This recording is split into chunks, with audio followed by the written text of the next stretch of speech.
Grâce à Internet, il est possible de nos jours d'effectuer des recherches et des achats d'équipements n'importe où dans le monde.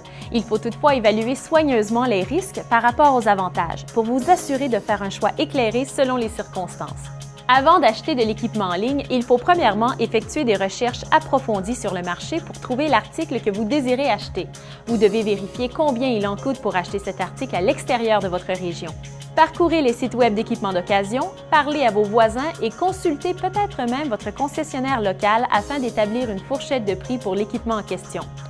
Cela peut sembler contradictoire de demander conseil à votre concessionnaire lorsque vous songez à acheter de l'équipement ailleurs. Toutefois, la plupart des concessionnaires sont bien conscients qu'ils finiront probablement par entretenir l'équipement par la suite. En connaissant les prix pratiqués dans votre région, vous serez plus à même de relativiser.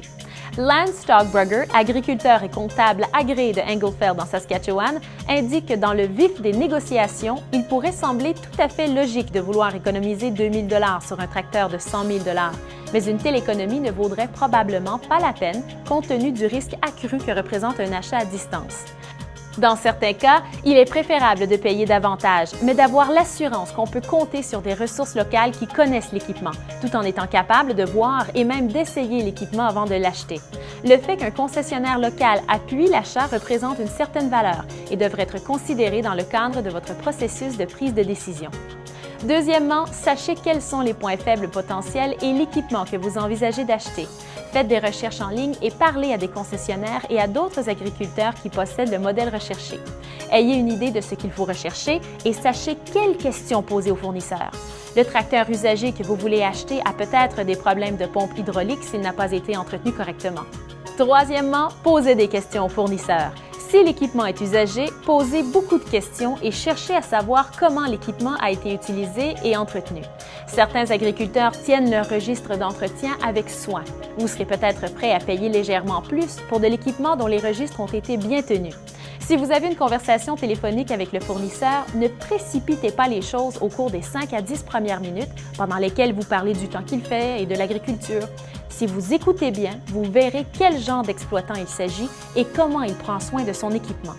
Posez des questions suggestives, comme pour savoir ce qu'il cultive et comment il ensemence, par exemple. Vous aurez ainsi une idée de la façon dont l'équipement est peut-être utilisé.